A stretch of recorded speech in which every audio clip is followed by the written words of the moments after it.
근데 저는 그때까지만 해도 제가 암 환자일 거라는 거를 전혀 예상을 못했어요. 제가 예상했던 대로 환자님은 지금 갑상선 유두암이십니다. 안녕하세요 여러분, 저는 이채리라고 합니다. 제가 유튜브 채널을 오늘 운영을 하게 되었는데요. 어떤 식으로 운영을 할까 고민을 하다가 갑상선 유두암 투병기와 관련된 그런 영상들을 제작을 오늘 한번 해보려고 합니다.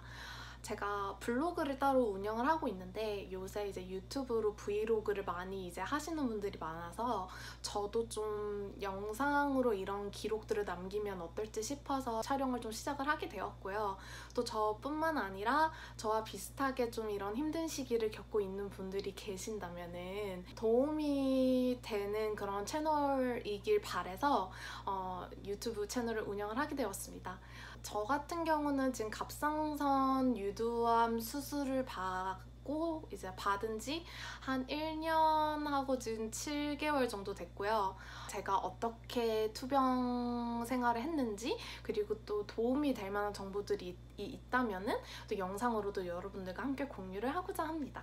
많은 분들께서 이제 갑상선 유두암 진단을 처음 받았을 때 심정에 대해서 많이들 좀 물어보세요. 그래서 그러면 이제 주로 증상이 어땠느냐 막 이런 이야기들을 하시는데, 갑상선 암 같은 경우는 저 같은 경우는 증상이 어땠냐면은 엄청 많이 자주 피곤하고 체력이 많이 엄청 떨어지고 저하되고, 그리고 항상 저는 피곤함을 달고 살았었어요.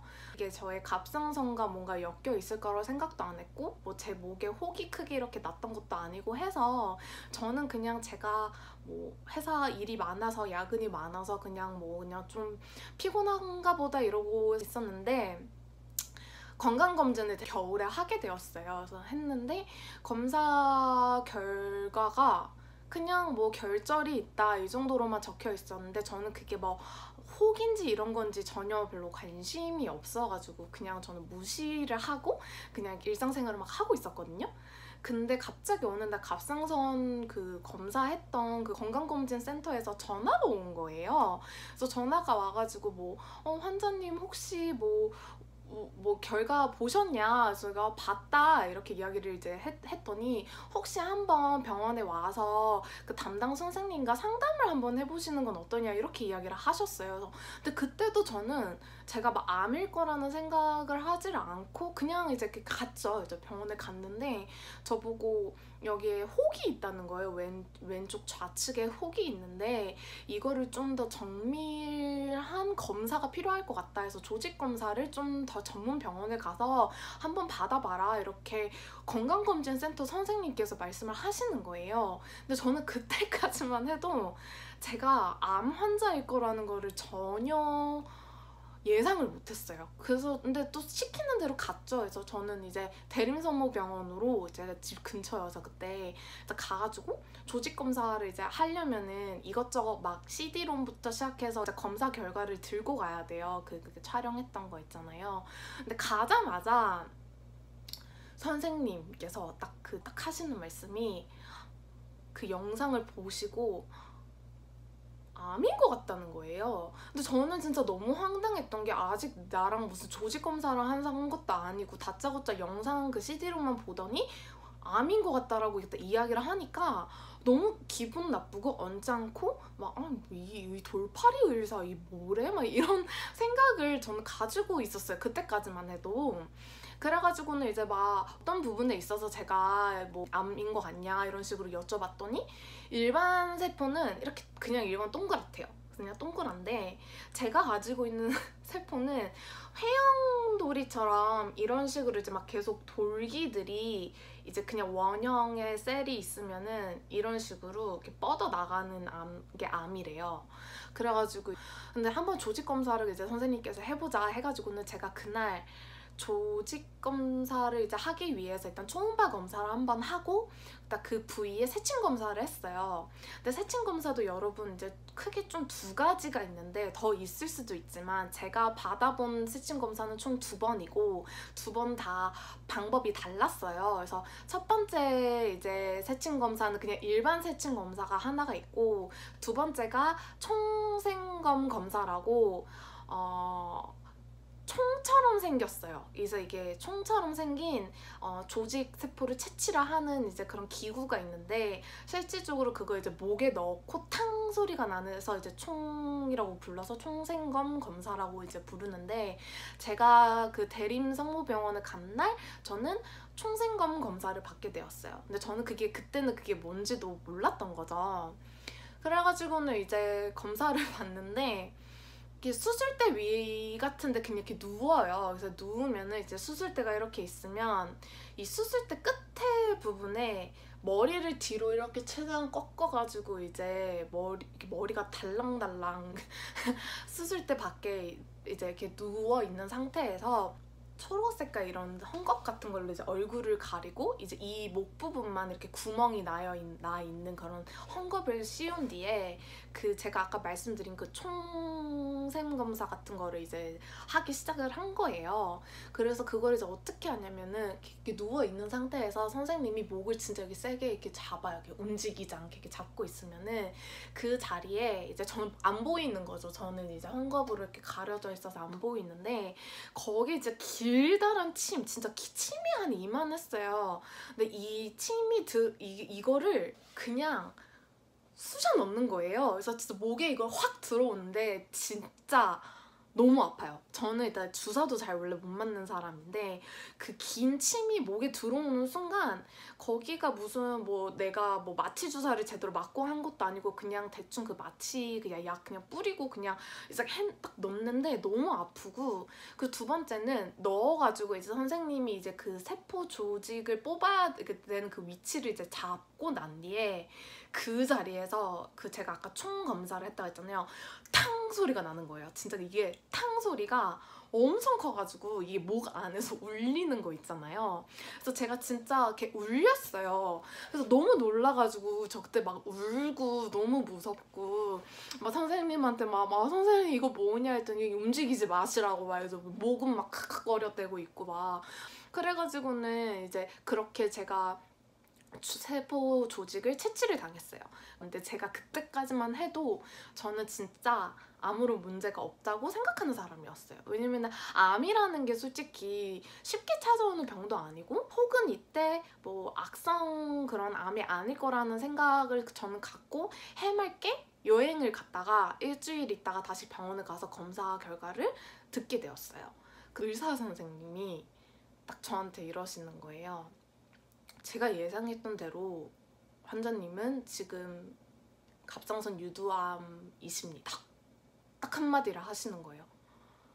근데 그 이야기를 듣는 순간 이렇게 영화 같은 데나 드라마 같은 데 보면은 막 자신이 뭐 혹시 좀 이렇게 많이 아파가지고 살 날이 얼마 안 남았거나 뭐 암에 걸렸거나 이러면은 막 의사 선생님이 막 암이십니다 이러면은 막 울고 대성통곡하고 선생님 저 죽기 싫어요 막 그런 이야기들 막 하고 울고 그러잖아요. 근데 다른 사람들은 저는 어떤지 모르겠지만 저 같은 경우는 그 자리에서 갑상선 유두암이십니다 라고 딱 듣는 순간 머리가 그냥 백지가 되는 거예요. 그래서 백지가 돼가지고 선생님이 하시는 말씀이 안 들리기 시작했었어요. 그래서 막 놀라지도 않고 그러니까 이거를 현실이라고 좀 믿지 않는 그런 상황 제 자신이 이게 뭔가 암이라고는 하는데 놀랍지도 않고 무섭지도 않고 막 아무런 생각이 없는 거예요. 그렇기 때문에 제가 첫 번째로 팁을 드리고 싶은 건 항상 검사 결과를 들으러 갈 때 본인 외 보호자 한 명을 꼭 같이 데리고 가세요. 그게 가족이면 베스트고 뭐 남자친구, 여자친구 아니면은 뭐 그냥 친구들, 회사 동료 누군가 믿을 수 있는 누군가와 함께 꼭 같이 가셔서 결과를 같이 들어줄 사람이 저는 필요하다고 생각을 해요. 왜냐면은 제가 그날 지금 생각해보면 너무 정신적인 충격을 받아서 어느 순간 저한테 갑상선 유도암이십니다 하고 한마디 그 한 이후로부터 선생님이 하시는 말씀이 그냥 그 삐 소리 이런 거 있죠. 아무것도 안 들리기 시작하는 거예요. 그래서 그냥 알겠다고 막 끄덕끄덕하고 나오고 막상 제가 들은 게 하나도 없고 기억이 안 나고 막막하고 막 이래서 저는 남자친구랑 같이 갔어요. 그래서 남자친구가 오히려 저한테 선생님이 해주신 말씀을 설명을 해주고 그래서 이제 듣고 아 나보고 수술을 하래 막 수술을 하라고 하더라고요. 저는 그게 기억도 안 났거든요. 근데 이제 수술을 해야 된다 그래서 이제 수술을 이제 알아보기 시작하게 되었죠. 그래서 이제 꼭 항상 이제 그런 결과를 들어야 되면은 누군가와 같이 꼭 가시길 바랄게요. 언제쯤 좀 실감이 났냐 이런 질문들을 좀 많이들 하세요. 근데 저는 솔직히 진짜 말해서 실감이 안 났고 그냥 무의식적으로 아무 생각 없이 병원에 계속 갔었어요. 근데 제가 진짜 처음으로 나는 진짜 갑상선 암 환자인가? 라고 생각이 들었던 거는 이제 입원한 첫날 병실에 누워서 자기 전에 처음으로 제대로 실감을 했고 두 번째로 진짜 제대로 실감을 한 게 수술대에 누웠을 때 그때 저는 제대로 느꼈어요. 그래서 저는 좀 뒤늦게 그런 게 왔다고 좀 해야 될까요? 그래서 좀 사람마다 좀 다른 것 같아요. 이제 사람들이 많이 물어보는 게 뭐 갑상선 유도암은 무엇이고 뭐 다양한 다른 갑상선 암들은 뭐가 있고 심각성은 어떠냐 이런 것들을 물어보시는데 갑상선도 암이 종류가 정말 많아요. 그래서 저도 다 알지 못하고 제일 많이 사람들이 걸리는 암이 갑상선 유두암입니다. 그래서 그게 제가 걸린 병이었고 다행히도 갑상선 유두암은 다른 갑상선 암에 비해서 그리고 다른 암에 비해서 완치율이 높은 편이에요. 그래서 빨리 본인이 자기 상태에 대해서 알게 되면은 빨리 가서 병원에서 검사를 받고 수술을 하게 된다면 생존율이 무지 높은 그런 암입니다. 이게 가족 내 유전인지 아닌지 궁금해하시는 분들이 많아서 저 또한 좀 선생님한테 가서 그때 물어본 적이 있어요. 왜냐면 저희 집안이 이력이 좀 있는 게 엄마는 갑상선 저하증이세요. 저하증이고 저희 친가 쪽의 할머니는 아예 갑상선 유도암에 걸리셔서 옛날 옛적에 수술을 해서 갑상선을 제거하신 상태였고 이 유전이 있으면은 좀 암에 걸릴 확률이 높다고 하셨어요.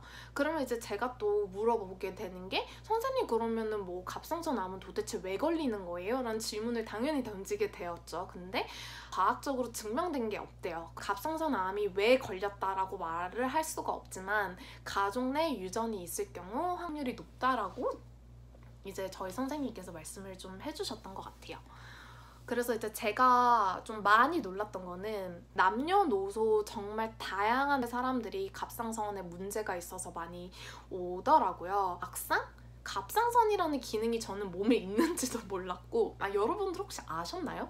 저는 제 몸에 갑상선이라는 기능이 있는지 몰랐어요. 저는 좀 몰랐어. 갑상선이라는 게 뭔지. 그래서 아무래도 제가 갑상선 유도암이라고 하니까 다양한 책들을 많이 뭐 찾아보면서 제가 갑상선 암에 대해서 제가 좀 알아보게 되었죠. 저처럼 궁금해하시는 분들이 있을까봐 가볍게 좀 설명을 드리면은 갑상선은 나비 모양으로 나비가 아니라 하트인데 나비 모양으로 저희 여기 목 요 부분에 있어요. 어떤 역할을 하냐면은 체온 조절을 해주고 갑상선 호르몬을 만들어주는 역할을 해요. 그래서 저희 몸에 이런 호르몬이 있어야 되잖아요. 그래서 그런 갑상선에서 호르몬을 만들어주는 역할을 해요. 근데 이제 이거를 제거를 하면은 저는 뭐 그렇게 뭐 큰 문제가 될 거라고 사실 생각을 하진 않았어요. 왜냐면 제가 막 의학적인 지식이 없다 보니까. 근데 저는 반절제가 아니라 전절제 수술을 해서 현재는 저는 지금 갑상선이 없는 상태입니다. 없는 상태이고 생각보다 몸에 없을 때 엄청 큰 변화를 가져다 준다는 것도 몰랐고 그만큼 중요한 역할을 하는 기능이었다고 생각을 해요.